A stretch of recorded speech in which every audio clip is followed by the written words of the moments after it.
Before you hear another word, let me tell you something that may be uncomfortable but life-changing. Your manifestations aren't failing. You are unknowingly blocking them. Not because you're doing it wrong, but because the very part of you trying to manifest is the part that's silently sabotaging everything. What if I told you that your desires aren't far away? They're not delayed. And they're not being denied? They're simply being held hostage by one invisible pattern you've carried your entire life. And if you can break that pattern today, your entire reality will shift faster than you can logically comprehend. Most people spend their entire lives trying to manifest their desires the wrong way. They visualize, affirm, make lists, follow techniques, but the results simply don't appear. And the problem isn't the universe, it's not the lack of effort. The problem lies in an error so subtle that it goes completely unnoticed. An error that sabotages everything before it even begins. This error turns manifestation into a constant battle. It makes someone chase results that always seem to slip away. It creates frustration, doubt, and eventually surrender. But the most frightening thing is that this error doesn't seem like an error. It seems logical, it even seems necessary. And that's exactly why almost no one realizes they're making it. What I'm about to reveal here goes against everything you've been taught about creating your reality. It will challenge your deepest beliefs about how the universe works. But if you can understand and correct this single error, everything changes. Not just in theory, in practice, in your bank account, in your relationship, in your entire life. Prepare yourself because what comes next could completely change the way you see your own existence. The greatest illusion we carry doesn't live in external circumstances. It hides in something much more subtle, something we silently shape every day without realizing it. This illusion whispers, "This is happening to me. I didn't choose to be here. I'm just a piece on this giant chessboard." This invisible narrative builds the most resistant bars anyone can inhabit. They're not iron bars. They're bars made of interpretation of a single way of looking at the human experience that robs us of all creative power. What few understand is that this stance toward life is not just a way of thinking. It becomes the very ground upon which we build each decision, each reaction, each movement. While someone sees themselves as a passive receiver of existence's waves, every experience transforms into confirmation of this supposed powerlessness. Work isn't going well. It's because the boss is difficult, relationships crumble, people are too complicated, abundance doesn't arrive. The world is against those who weren't born with privileges. This chain of justification seems logical, seems real, but it operates like a self-reducing prison. Awakening begins exactly at the moment when someone stops looking for culprit. It's not about denying that external challenges exist. They exist without doubt, but the real question isn't why is this happening to me? The transformative question is what in me is resonating with this experience. This shift seems small, but it displaces the entire axis of existence. Suddenly, the person stops being a character at the mercy of someone else's script and becomes the main script writer. Think of it this way. If someone spends their entire life tuned to a radio station that only plays news of tragedies, that person will believe the entire world is made only of tragedies. But the world didn't change. The tuning changed. Victimization works exactly like that radio station. It selects, filters, and amplifies only what confirms its narrative. And the more someone listens to that frequency, the stronger it becomes, the more real it seems, until it becomes the only known reality. Genuine transformation doesn't happen by trying to fight against this old programming. It emerges from something much deeper, the recognition that we were never victims. Even in the most painful situations, we were always the only ones with direct access to our inner world. And it's from this inner world that everything flourishes. Circumstances don't create our state. Our state attracts corresponding circumstances. This inversion of perspective isn't abstract philosophy. It's pure mechanics of consciousness. Observe someone who carries the deep belief that they deserve love. That person doesn't desperately chase love. Somehow, loving people and situations naturally appear in their orbit, not because they're special or lucky, but because their inner state emits a signal that the universe reflects back.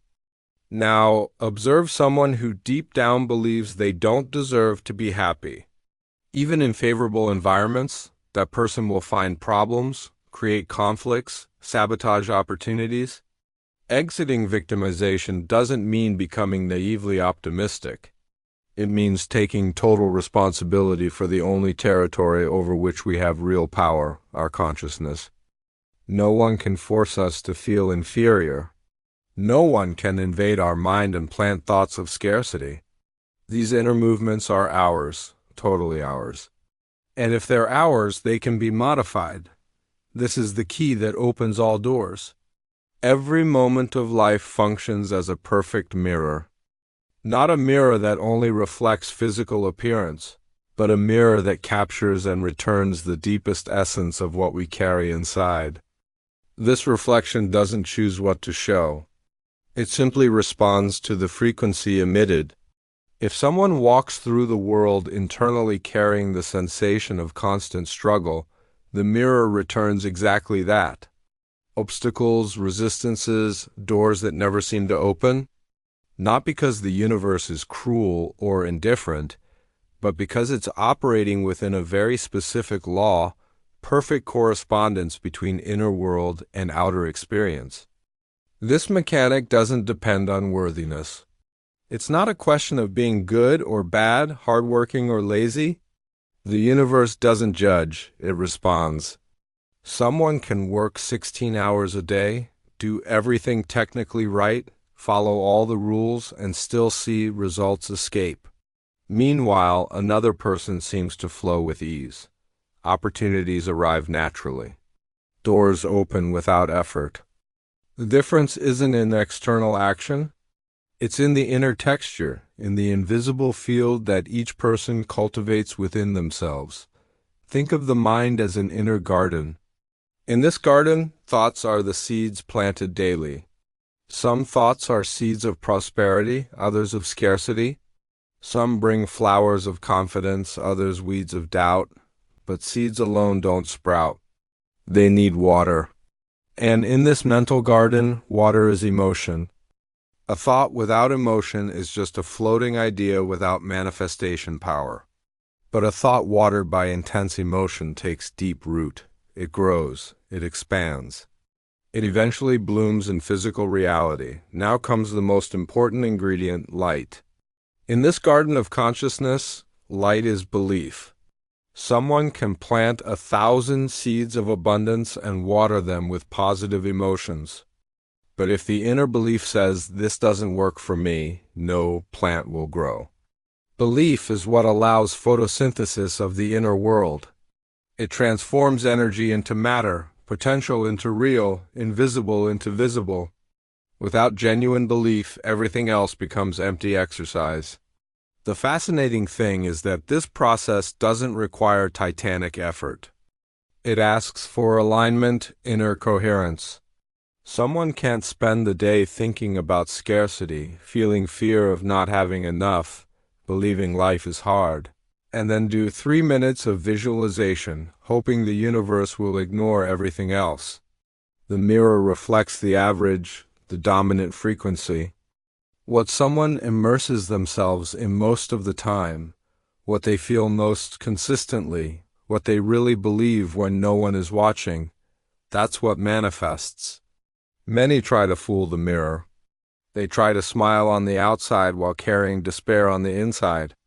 They try to affirm abundance with words while their actions scream scarcity. But the mirror doesn't let itself be fooled. It doesn't read lips. It reads frequency. It captures the unspoken truth, the unadmitted belief, the emotional state that no one sees. and it returns all of this back wrapped in experiences, situations, encounters, opportunities, or the lack thereof. The most common error in the search for transformation is placing the desired realization at some distant point in the future. Someone says, "I'll be happy when I get that job. I'll feel secure when I have money in the account. I'll relax when everything is resolved." But this posture creates eternal postponement because the subconscious mind doesn't understand linear time. It only knows one moment now. Everything it registers as real needs to be felt in the present, not projected into tomorrow. Living in the end means collapsing the distance between desire and realization. It's not about pretending something has already happened externally. It's about internally assuming the state corresponding to that realization. If someone desires abundance, the crucial question isn't how do I get money, but how does an abundant person feel now? A truly abundant person doesn't live in tension. They don't check their bank account with anxiety.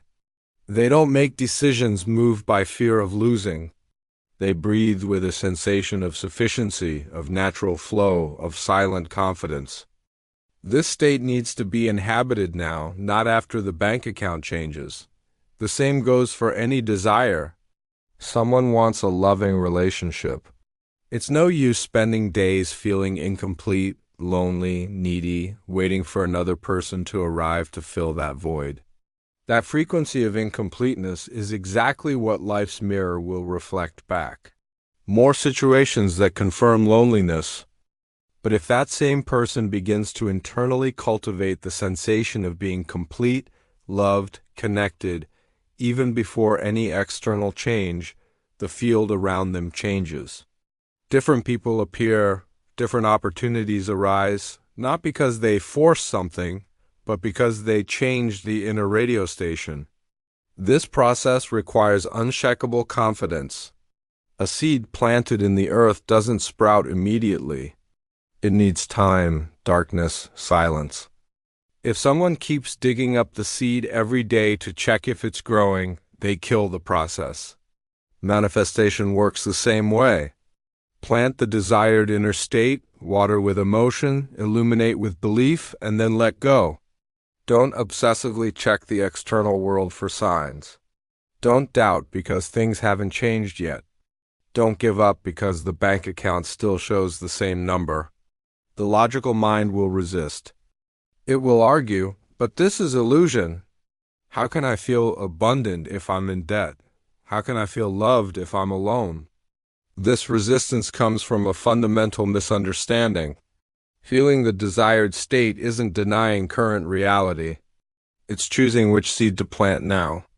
Current reality is just the fruit of seeds planted in the past. If someone continues reacting to current reality with the same thoughts and emotions as always, they'll continue planting the same seed and the future harvest will be identical to the present harvest. But if someone in the middle of the storm manages to anchor themselves in the desired inner state, something extraordinary happens. The external begins to reorganize, not because the person controlled events, but because they changed the frequency they emit. And the universe, being the perfect mirror, has no choice but to reflect back this new frequency. This doesn't happen by magic. It happens by alignment, by coherence between what is cultivated within and what is experienced without.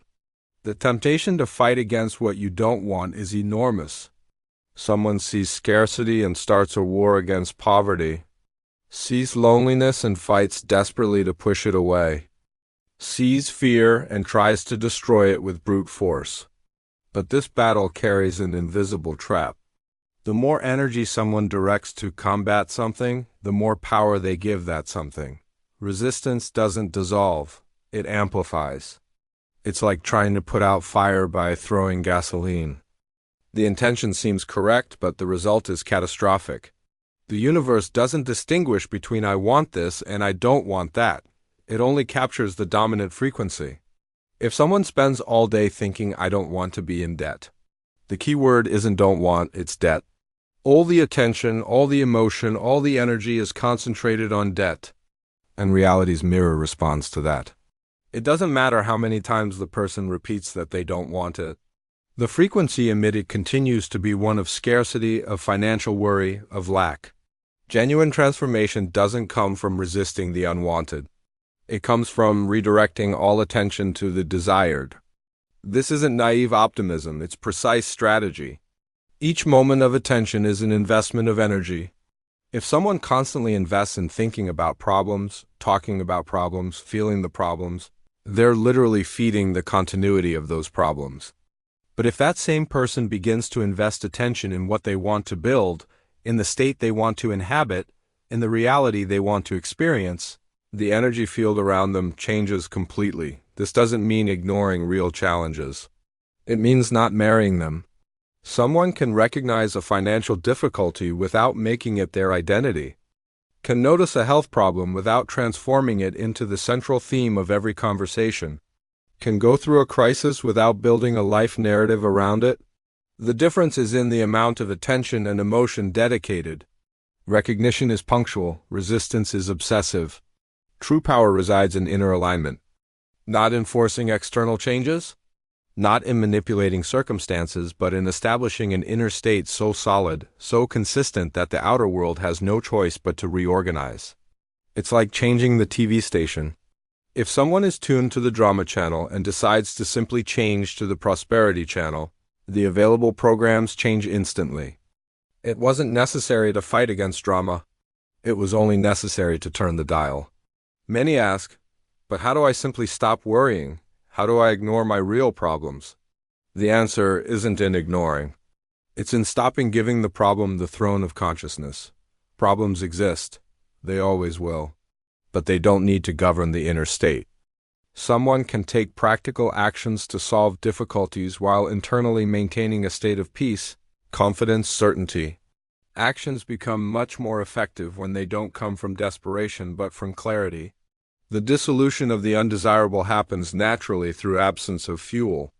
If a plant doesn't receive water, it withers. If a problem doesn't receive obsessive emotional attention, it loses strength. It doesn't magically disappear, but it loses control over the inner state. And without control over the inner state, it gradually loses the power to perpetuate itself in external reality. Part 5. Life isn't something that happens to someone. It's something that flows through someone. This distinction changes everything. The first perspective creates passivity, the sensation of being at the mercy of greater forces. The second reveals the truth. Each person is the channel through which reality expresses itself, and the quality of that channel determines the quality of the experience.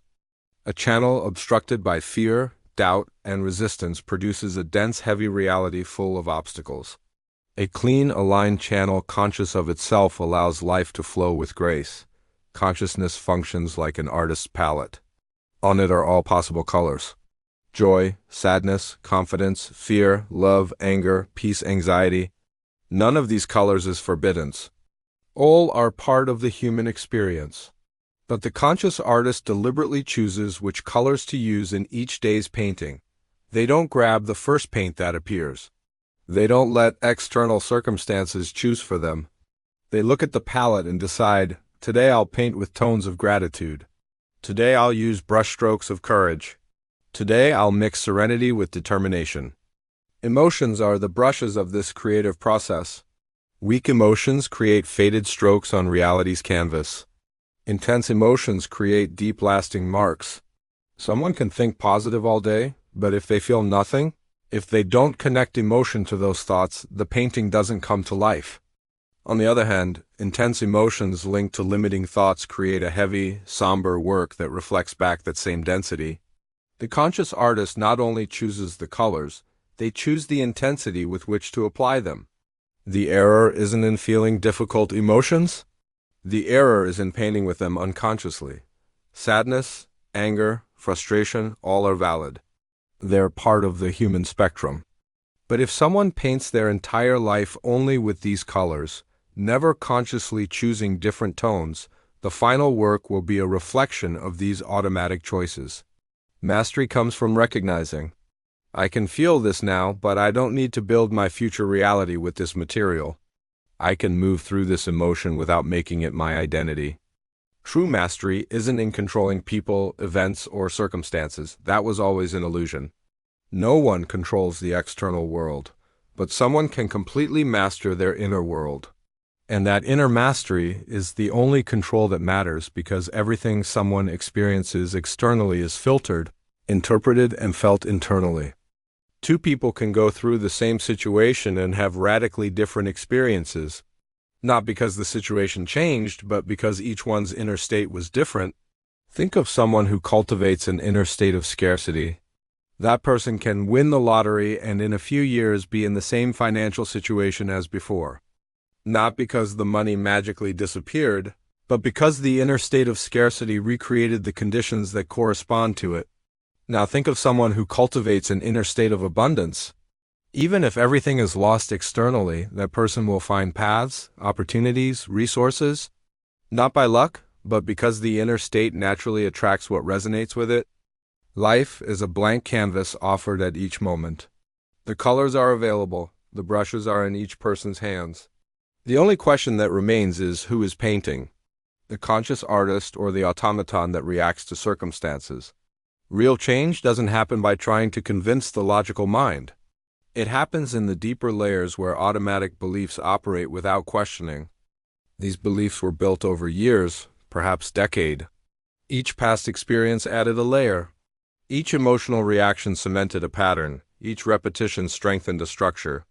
And now, these structures function on their own like programs running in the background. Someone doesn't even notice they're operating from them. They simply react, decide, feel, and act according to these invisible assumptions. The first step is to bring these assumptions into the light. Observe automatic thought patterns. Notice the phrases that repeat internally: I never succeed. Things are always difficult for me. I'm not the type of person who these silent declarations build identity. And identity determines what someone allows or doesn't allow in their life. A person who sees themselves as undeserving will sabotage good opportunities. A person who identifies as unlucky will find problems where others find solutions. Not by destiny, but by unconscious alignment with the assumed identity. Changing these assumptions doesn't happen by force. It's no use fighting with the mind saying, stop thinking like that. The mind doesn't work that way. It needs a new assumption to replace the old one. And this new assumption needs to be felt, not just thought. Someone can repeat 1,000 times, I am abundant. But if deep down they don't feel it, if the emotion behind the words is emptiness, desperate desire, the old assumption remains in command. The new belief needs to be emotionally inhabited until it becomes natural, until the body recognizes that state as familiar. This process requires conscious repetition, not mechanical repetition, but deliberate immersion. Every day at specific moments, someone consciously chooses to assume the desired state. They don't wait to feel like it. They don't wait for external circumstances to validate first. They simply assume like an actor who enters a character. At first, it feels strange, artificial. But with daily practice, that state begins to become more natural. The body relaxes into it, the mind stops resisting. And eventually, what was conscious effort becomes automatic response. This isn't pretending, it's deliberate reprogramming. It's choosing which software to run on the machine of consciousness. For years, the software of scarcity, doubt, limitation ran automatically. No one chose that consciously. It was installed by past experiences, by absorbed messages, by unconscious repetitions. But now with awakened consciousness, it's possible to uninstall that program and install a new one. A program based on abundance, possibility, infinite potential. But the installation doesn't happen all at once. It happens command by command, choice by choice, moment by moment. Persistence here isn't stubbornness, it's commitment. It's recognizing that all creation takes time. A tree doesn't grow overnight. But if someone waters the seed every day, provides light, nutrients, attention, eventually the tree becomes strong, lush, imposing. The same goes for a new identity. It doesn't solidify instantly. But if someone nurtures this new version of themselves every day, consciously chooses to think, feel, and act from this new place, there will come a point when this becomes the dominant identity. And from this new identity, a new reality naturally flourishes. Now you understand the truth. Life was never happening to you. It was always responding through you. You are not a victim of circumstances. You are the architect of frequency. Every thought you choose, every emotion you entertain, every belief you nurture, these are not passive internal events. They are commands issued to reality the moment you stop fighting what you don't want and begin embodying what you do want. The universe stops resisting you and starts reflecting you. This is not magic. This is alignment. This is coherence. This is the real mechanism behind manifestation. So from this moment on, don't wait for your life to change before you change. Change, and watch your life rush to catch up. The door was never locked. You were the key the entire time. Now step into the version of yourself who already has the life you want, and watch how quickly the world reshapes itself around you.